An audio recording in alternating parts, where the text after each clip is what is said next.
লাগে লাগে না, এগুলো আমাদের লাগে।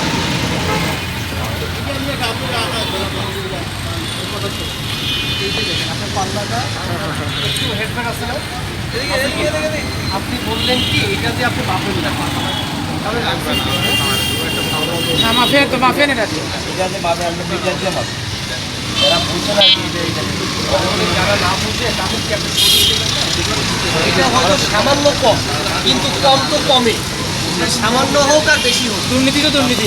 আমার কথা বুঝতে পারছেন, এই একটা বিষয় আছে। আবার আপনার যে বাচ্চারাগুলো পাইলাম, দুজন যে নাম্বার যে বাচ্চারাগুলো, এটা তো কিছু কম আছে, আমরা তো ওরা বেশি পাইলাম না, এখান থেকে জমতে জমতে বেশিও হওয়ার কথা না, কিন্তু বেশি কিন্তু হয় না, এটা তো কম, উপরে কম আছে।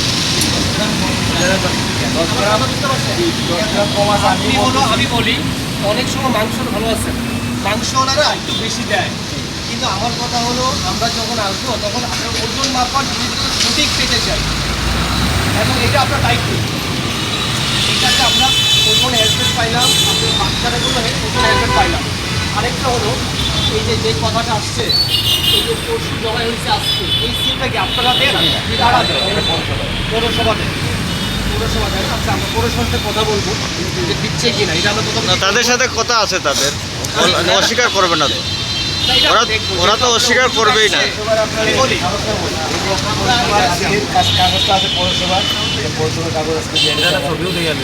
মালিকের নাম কি? আরেকটা হলো আপনার মাংস কত করে সেল করে বেঁচে রাখে, বলা হয়েছে আগে আপনাদের বলা হয়েছে না রাখতে, তাহলে ক্রেতারা বুঝবে না কত করে। একজন ক্রেতা আসছে, তার কাছে রাখলেন 700 টাকা, আরেকজনের কাছে 1000 টাকা, এটা করা যাবে না। আপনাদের কিন্তু একটা ঘোষণা দেওয়া হয়েছে, আপনি এত করে সেল করবেন, সেই সেলের প্রাইসটা দেখে আপনি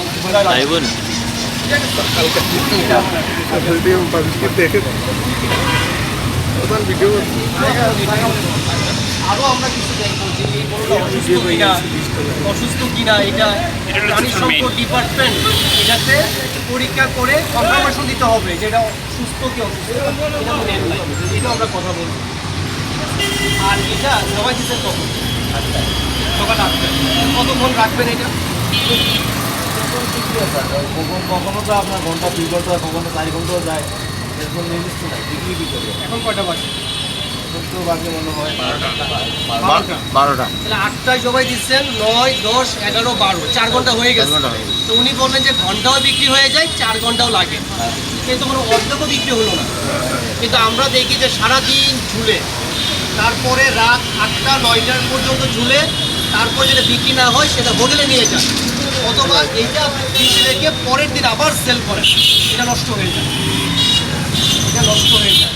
এখন কীভাবে আপনারা ভালো জিনিস দিতে পারেন? এটা হতে পারে আপনি যখন জবাই করছেন তখনই অর্ধেক মাংস ফ্রিজে রেখে দেন, তখনই।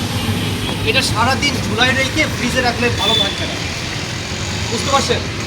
এখন আপনারা তো এই ব্যবসায়ী, স্যার ফ্রিজের মাংসটা আপনি বলছেন ফ্রিজে রাখা যায়, ফ্রিজের মাংসটা এখানে চলে না, নেয় না, ফ্রিজের মাংস তরতাজা মাংস নেয় না, তরতাজা দিতে পারতেছেন না। তো আপনি তো আমাদের যে জবই যাই হয় ওই কিছু তারিখ, আমার কথা শোনেন, যদি আমরা বিক্রি করি তাহলে পয়লা বলতে এটা ফ্রিজের মাংস, আমরা পয়লা বিক্রি করি, এখানে কোনো কমপ্লেন করবেন না কাস্টমার। আচ্ছা, আমরা যদি জলগুলো বিক্রি করছি আর আপনাদের পয়লা বিক্রি করে করেন তো, এইটা যে আপনি যে বলছেন যে তরতাজা বিক্রি মাংস নেয় না, এখন কি আপনি সকাল 8টা থেকে রাত 8টা পর্যন্ত রেখে দিলেন, এটা কি তরতাজা থাকতো? 12 ঘন্টা যে ঝুলাই রাখলেন বাইরে, এই মাছি বসতেছে, ধুলাবালি করতেছে, এটা কি তরতাজা থাকতো? থাকলো না। আলটিমেটলি আপনি ওই রাত 12টা 8টার পরে 9টার পর ঠিকই ফ্রিজে রাখেন, যেটা সেল না হয় তখন ফ্রিজে রাখেনি, কিন্তু এটা থেকে আপনি জবাই করে সঙ্গে সঙ্গে রাখছেন, জিনিসটা ভালো থাকে, বোঝা গেছে? এটা করতে হবে।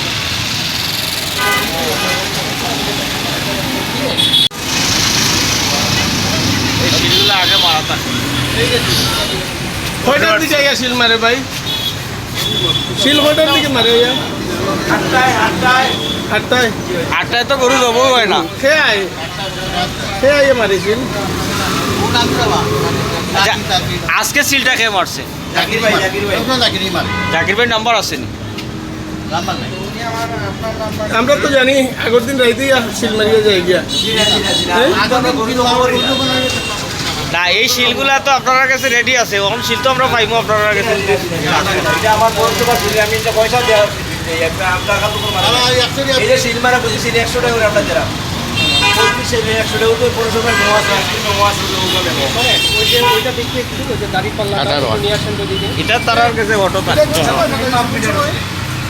এটা সারা এটা আগে মারিয়ে